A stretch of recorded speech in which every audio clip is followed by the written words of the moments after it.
Okay. Chapter Hemodynamics for lecture exam 2. Let's try to move you up here. All right.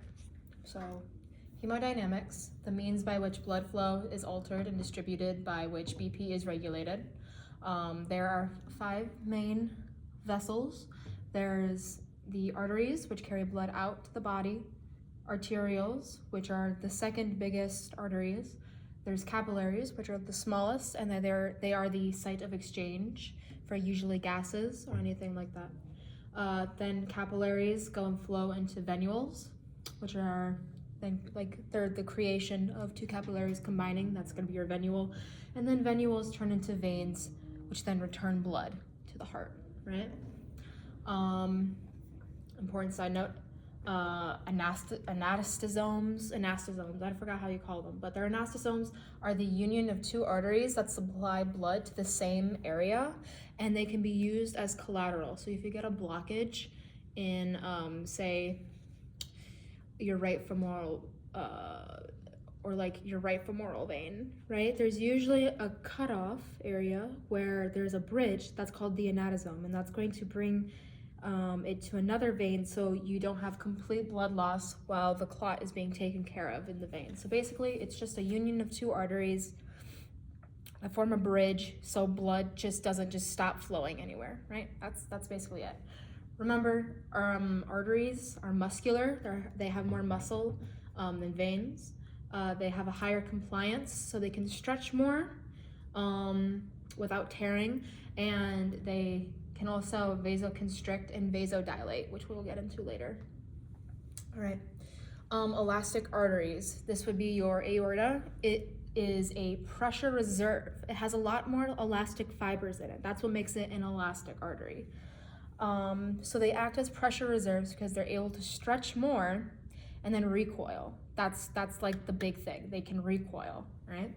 They accept blood under great pressure. Muscular arteries can't really do this, so this is something that's specific to the elastic arteries. And they help propel blood forward. So the aorta doesn't let blood backwards because it could take so much pressure. It just, and it goes and it goes and it goes and it goes throughout the rest of the body. And that's what an elastic artery is. All right, arterioles, venules, and capillaries. So arterioles have a little thing called the meta-arteriole with a precapillary sphincter. And a precapillary sphincter both monitors blood flow and can change, it can constrict or whatnot to help blood flow maintain like consistency, right? So it's an arteriole, then a meta-arteriole with a sphincter, and it's gonna flow all the way down into capillaries, right? And then capillaries will then go to a post-capillary venule, which also has a sphincter on it to, again, monitor blood flow. And then it's going to be inside of a venule. And that's basically the flow at which things are gonna go. So yeah, meta-arteriole has a capillary sphincter that monitors blood flow. Sympathetic, remember sympathetic is the fight-flight system of the brain. Sympathetic innervation and local chemical circuits alter the diameter, so the lumen size, which then alter blood flow and resistance. So if you have a larger lumen size, there's going to be more blood flow, usually less resistance because there's more volume. So remember Boyle's law, more volume, less pressure. And then obviously vasoconstriction, which is the constricting of a blood vessel, is going to increase BP. Take note of all the things that can change blood pressure because that's going to be very important. All right. Venules convey blood to veins. They have thinner walls than the arteries or the arterioles. So remember that. Capillaries. This is a big one. Capillaries are composed of an endothelium layer and a basement membrane layer. They usually only allow 1 RBC at a time, a red blood cell, and they connect arterioles to venules. And they're usually found in vascular tissue, such as the brain, the kidney, the liver, the muscles, And places that really don't have them are avascular areas, so places that don't really have blood flow to them, you won't really find them. And there's 3 types. There's the continuous, which are like the tight junctions of capillaries. So they're very tight. Their basement membrane and their endothelium only have like the intercellular gaps, which is where you're going to get smaller molecules to be able to flow in, and make sure like big proteins or hormones or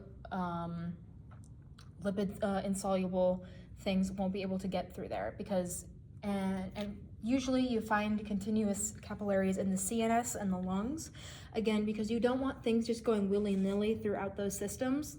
The CNS, you don't want any large microbes getting through, so that's where you're usually going to find those.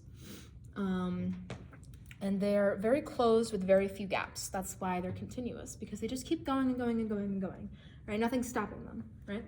All right, cool. Second one are the fenestrated. Now, fenestrations are these small little pores that are just dotted throughout the capillary. And you usually find them in the kidneys and the ventrices of the brain. So the ventrices have cerebrospinal fluid, and so you need a little, and usually you want your capillaries to have little small holes so they could get inside and then flow freely throughout the brain area, because you know the brain needs to be bathed in that. And you can also find them in the kidneys because a few more molecules are able to get in, and because the kidneys are just a big filtration net, that's where you're gonna find them, right? And then the last one we have is the sinusoids. Sinusoids are just these like incomplete. I call them incomplete because they look incomplete, and they have these huge fenestrations and holes that allow these large protein molecules or large hormones or RBCs to get in. And you usually, the reason for that is usually you find them in bone marrow and the spleen. So obviously in bone marrow, you need your RBCs to go in somehow, and they aren't going to do that through a continuous, tight, and a fenestrated tiny little pores. No, they're huge. They're bigger than that. So they're going to need a sinusoid capillary in order to move freely, in order to get into the blood system. Okay, and there are 3 main ways that stuff is moved in and out of the blood system, the circulatory system. The biggest and most important method is diffusion. Like all things, diffusion runs everything. Diffusion is strictly based off of a concentration gradient, and it does it by itself. It doesn't need anything else dictating it. It just does it, okay? And of course, it can be limited, right? It can be limited. Like for example, the blood-brain barrier, you don't want random things going in and out. So diffusion is going to be limited just a little bit, because you don't want everything going in and out, okay? And most plasma proteins do not cross via diffusion, okay? Because they're too big, right? It takes too much effort, all right? They're not gonna worry about that. And then it might not even complete, so what's the point, right? All right. So they move down a concentration gradient, all right? Remember, this is concentration, not pressure. That's a different one, okay? Next one, transcytosis. Substances in a blood plasma are enclosed in vesicles, specifically penocytic vesicles, and they enter through endothelial cells with endocytosis. So they're passing along the membrane in these vesicles, and then they're released once they're inside the capillary. Usually large lipid-soluble molecules that can't pass capillary walls by themselves use this method, okay? And then the last one, this is the hardest one. All right, bulk flow. Substances move in unison to pressure gradients. That's the difference. Bulk flow is diffusion, but it uses a pressure gradient instead of a concentration gradient, all right? Remember that. That is the most important thing. That's how you understand everything, okay? So it's important for the regulation of blood volume and interstitial fluid, because blood volume and interstitial fluid can have filtrates in them, right? And the body can detect that, and sometimes that's not a good thing. So they go through 2 processes, filtration and reabsorption, okay? All right. Substances move in unison to pressure gradients, high pressure to low pressure. Low pressure can't go to high pressure because it's already high. Why the fuck does it need this, right? All right, filtration, pressure driving fluid and solute into interstitial fluid, out of the capillary. Okay, so it's going down outside the capillary. And reabsorption is everything that was pushed out coming back into the capillary, okay? There are two factors that contribute to filtration. It is blood hydrostatic pressure, or BHP. Blood hydrostatic pressure is higher on the arterial side, okay, because it's closer to the heart, so there's more pressure. And then there is interstitial fluid osmotic pressure. So this is the stuff in the interstitial space that's pulling it out, okay? It's pulling it out. It's very small, but it still helps it, okay? And then there's something called the net filtration pressure, which is the amount of fluid that's leaving. So you leave the arterial side with 20 fluids, like 20 liters, I think. I forgot what it was. It's not liters, that's too big. But it's 20 something, or it's 20 things of fluid with solutes in it, okay? And that's going into the interstitial space. Now, for reabsorption, there's something called blood osmotic colloid pressure, which is the pressure that's pulling fluid from the interstitial space into the capillary. So it's not the actual pressure of the interstitial space, that's something else. That's negligible, it's too small, so we can't really do anything about it. But it's for sweet and sour sake, BCOP is what we're gonna call that. And BCOP is consistent throughout the entire thing. So it remains at 26, all right? 26 mmHg, all right? So it's a constant line. And your main factor that's going to be changing everything is the BHP. The BHP on the venule side is 16, so it's less than BCOP. So what's gonna happen? Because BCOP is higher, it's going to go past BHP, and it's gonna pull all of those fluids that it lost on the artery side back into on the venule side, okay? So, and instead of 20 going back in, where we lost 3 fluid ounces, we'll just use fluid ounces. We lost 3, so now we're down to 17 NFP, okay? So, and those 3 liters are just, you know, in the lymph system. It's just gonna be staying there for a bit, just in case, you never know. But yeah, let me sit down for this. Okay, so addition, high fluid equals high diffusible solutes. So filtration will occur because if you have high fluid solutes, you need to filtrate, all right? Because that may be important, or there might be something bad in there, okay? So we need to filtrate. So then, yeah, that's basically it. All right, blood distribution. It's mostly 64% precisely is found in systemic veins and venules, because obviously that's where most of it's gonna be, right? And then it is a blood reservoir. So I'll give you an example. Why the hell would you take blood from the heart when you could just take it from a vein? You see, you're taking blood away from a heart that needs it more than just a little itty bitty vein to like a little bitty place, right? Because remember, an autosome's collateral, so it could just bring more blood back to it, which is where we get venoconstriction. It reduces the volume in the reservoirs and allows greater blood flow where needed, okay? So basically, less blood, the body knows when there's less blood going to a place that it needs to go to. So it might take like blood away from like your fingers so it can help with your vital organs, okay? So that's venoconstriction. Okay. Velocity, inversely related to the cross-sectional area. So basically what that means is blood moves slowest where the cross-sectional area is greatest. Less pressure, less movement. Ready? Right. So in the aorta, you have low velocity because it's huge, right? The aorta is way bigger than just a little tiny vein or a capillary, right? So capillaries have the highest, they're the fastest, because they have the least amount of space. So they're just gonna, they're gonna keep going, right? Yeah. All right, next, hemodynamic factors. Blood flow. Total blood flow is cardiac output. All right, that's something you need to remember. Total blood flow, cardiac output. What controls that?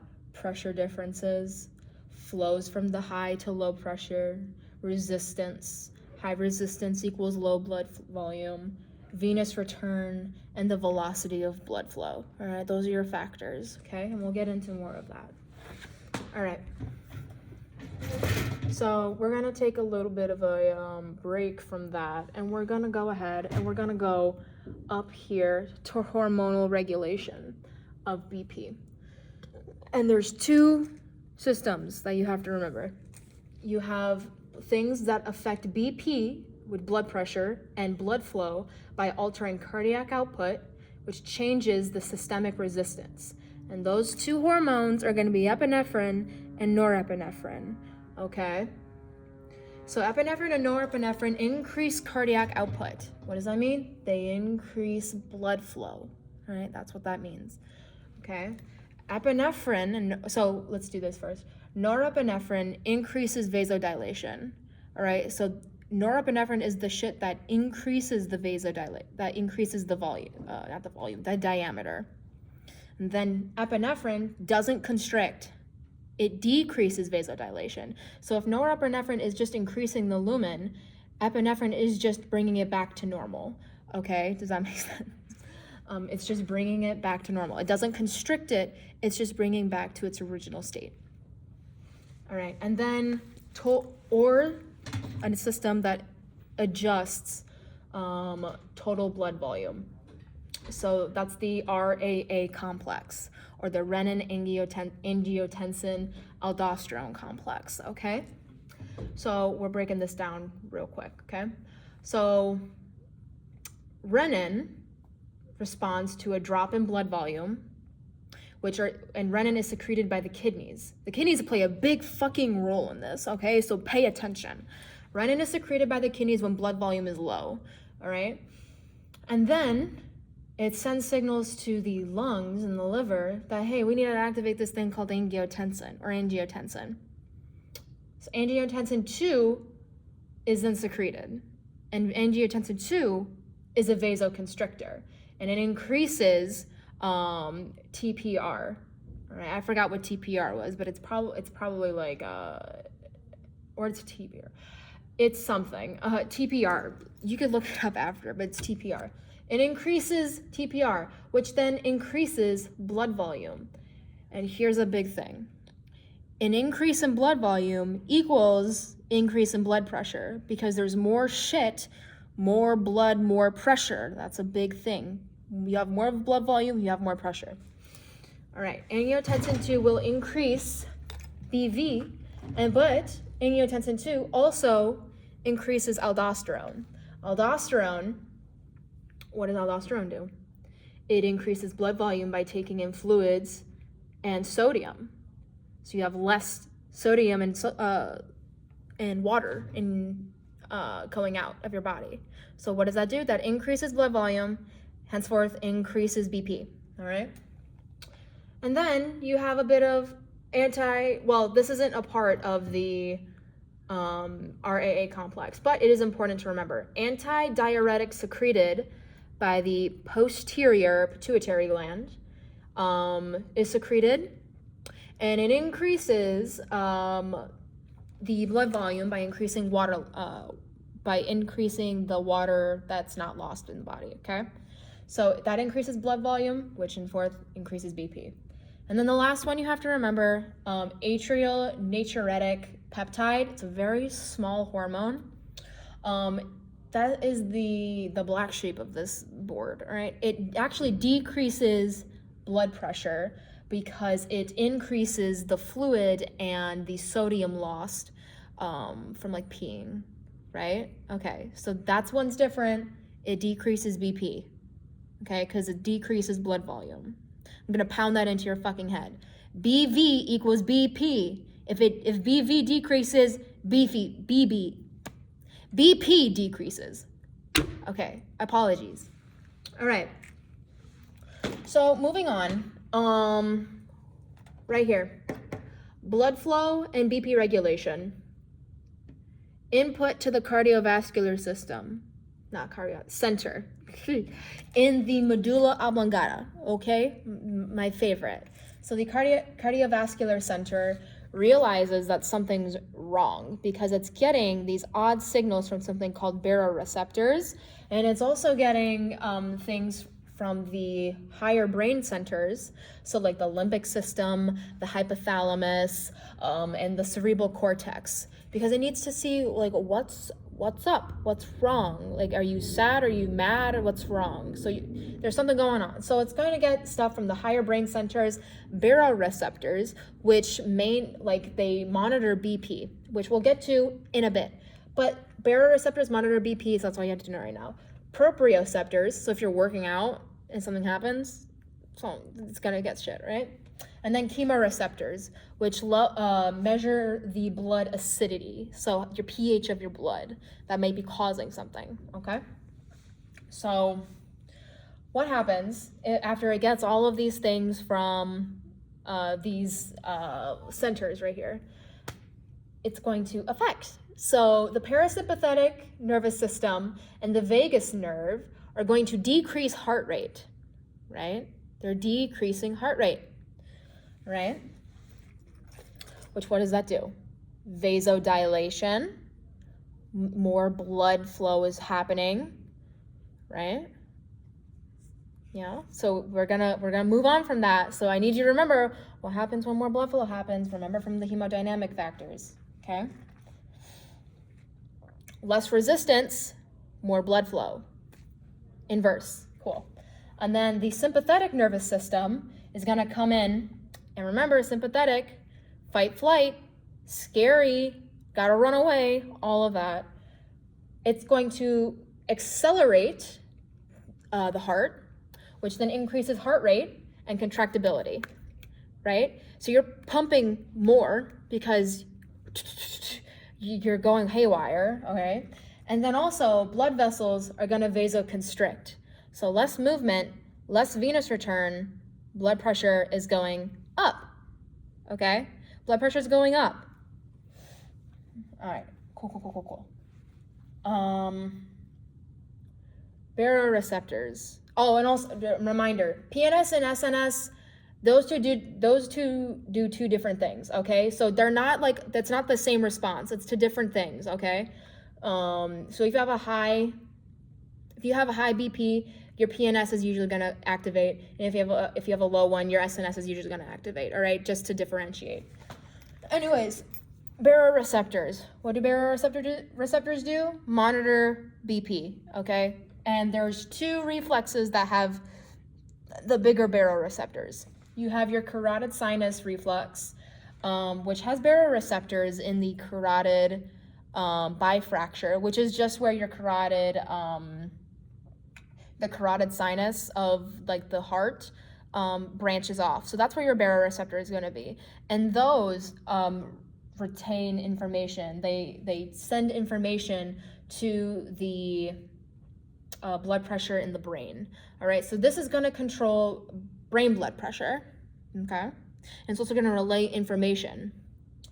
And then the aortic reflex, baroreceptors in the arch of the aorta, only really do general BP, so like general systemic BP, so like the BP that will indicate all these other things, okay?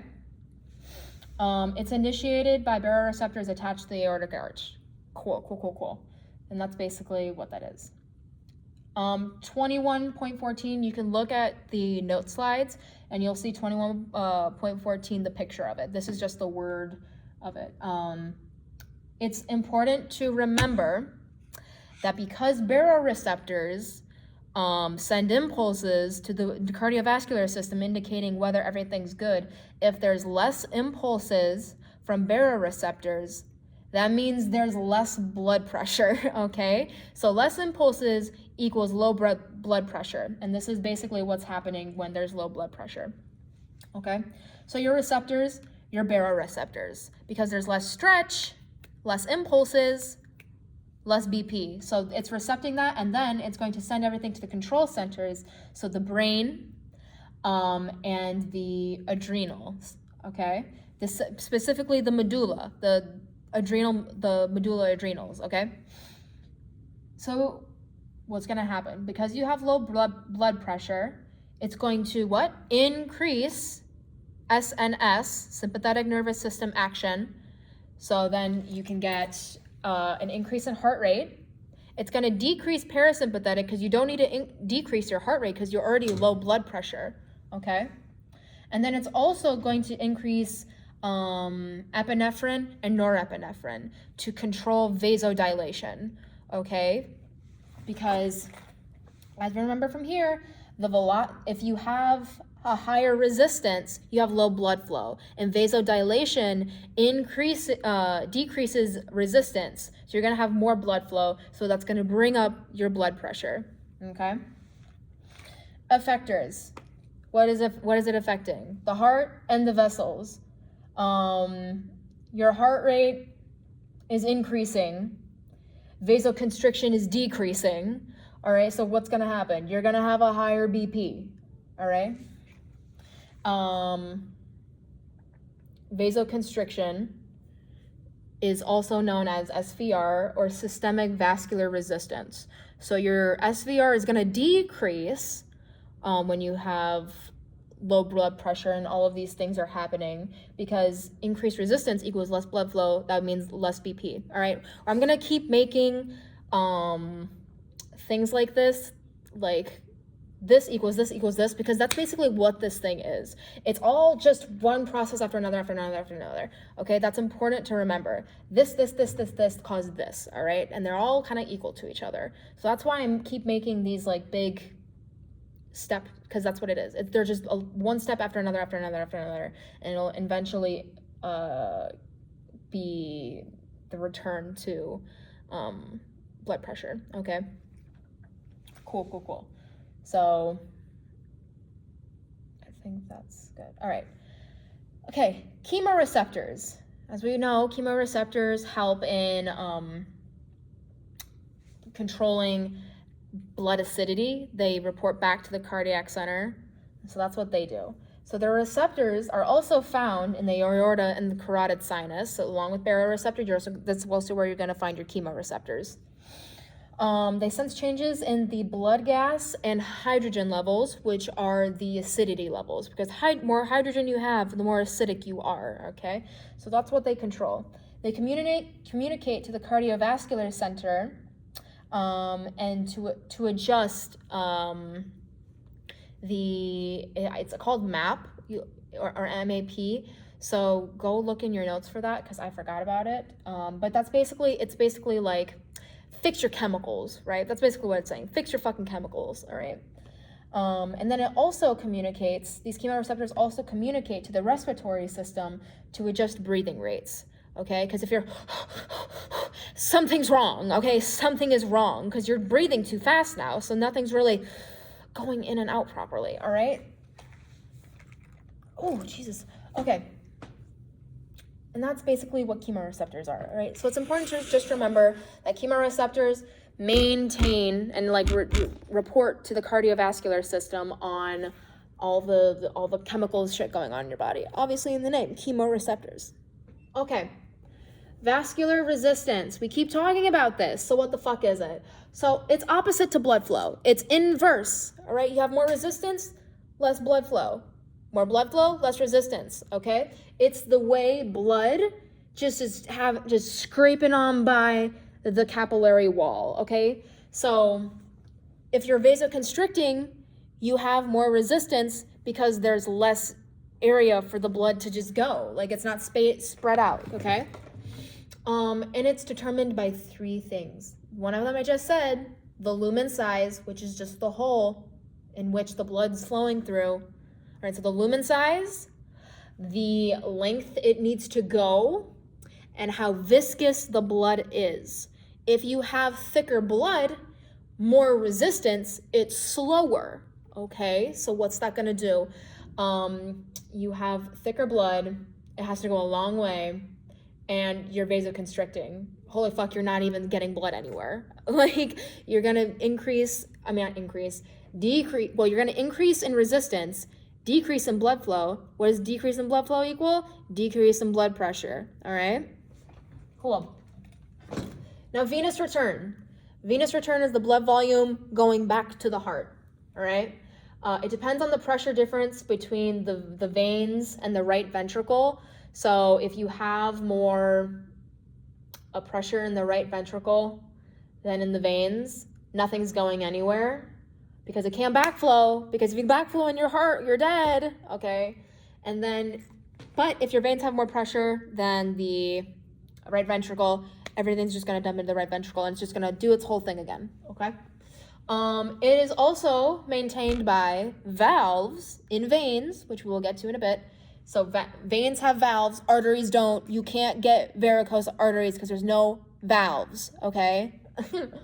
It's also helped by the skeletal muscle pump, which is the next slide, and the breathing changes. So again, if your blood's just doesn't know where to go. It doesn't know where to go. It's going too quickly. Okay, something's wrong, all right? Let me take this off. I'm getting heated. All right. The muscle pump. So we're gonna do a little thing, okay? This is the fun time, all right?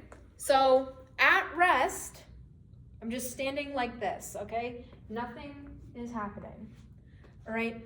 Both valves, the proximal and the distal end of a vein, are open, okay?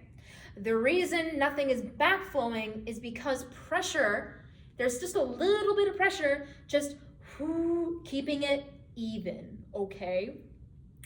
So, say I contract my foot. Ooh. Oh my God, oh no. What's gonna happen? Your distal end is closing, so backflow doesn't occur due to the contraction of muscles, okay? And then I relax my foot. And remember, contraction, the proximal end is still open, all right? In contraction, proximal open, distal closed.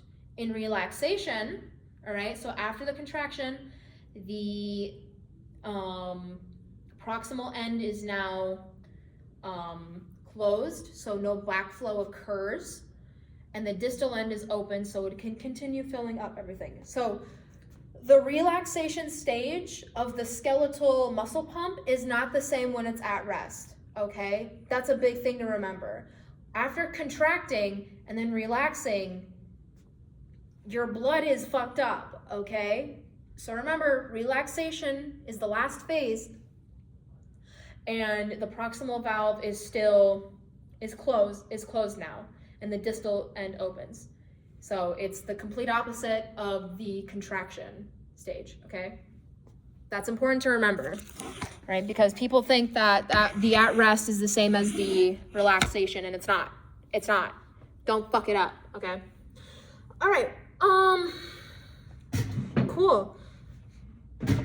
All right, last couple things. Shock. Shock is inadequate cardiac output or the failure of the cardiac system to deliver oxygen, okay, and to fulfill metabolic needs. All right, we're gonna go a bit quicker because this is a bit of a quick thing.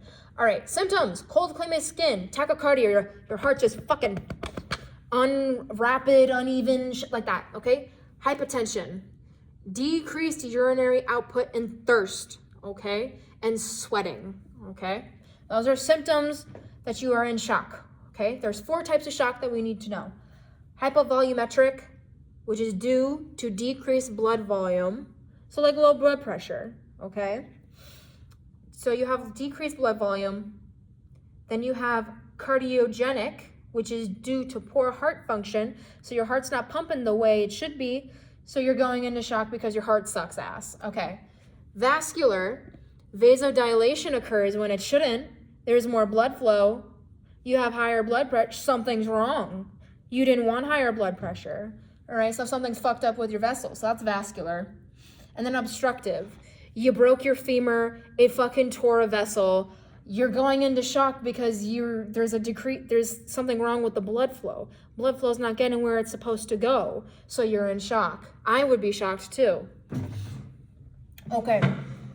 Last thing, this is probably the longest and the hardest thing besides the hormonal regulation of the blood volume in BP. Okay, this is the most annoying thing. This is figure 21.16. Again, your notes are gonna have a picture of this. Go look at it while you're listening to me talk about it. Okay, so this is what happens when you go into hypovolumetric shock. All right, this is the process. So you go into shock, something's wrong, and the response is immediate. Okay, so your receptors, the receptors are the heart and the kidneys.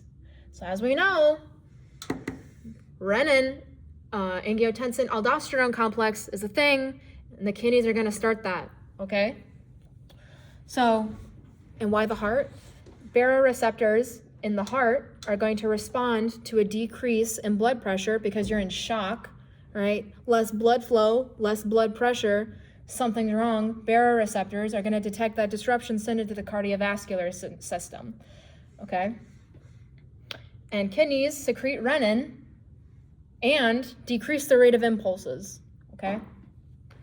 So then the control centers are going to be your liver, your lungs, the posterior pituitary, and the cardiovascular center in the brain, in the medulla, okay?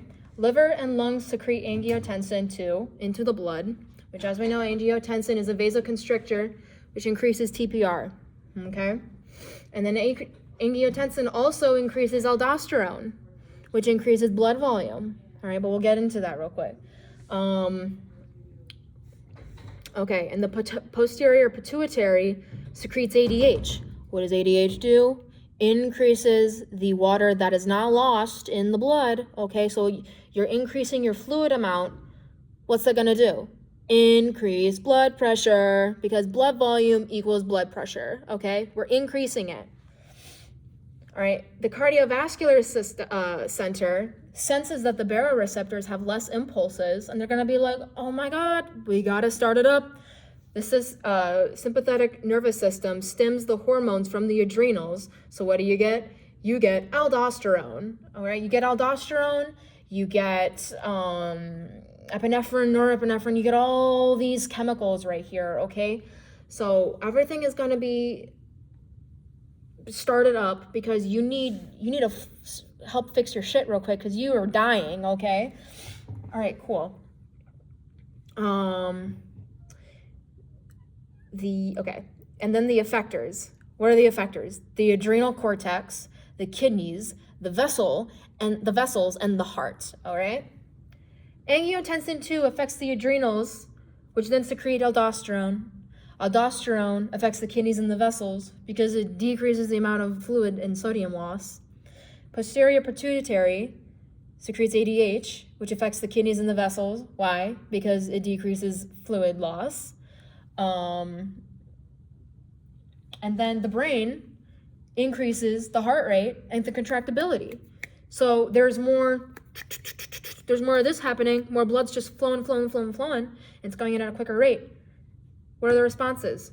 The kidneys have an increase in blood volume, everything's going up.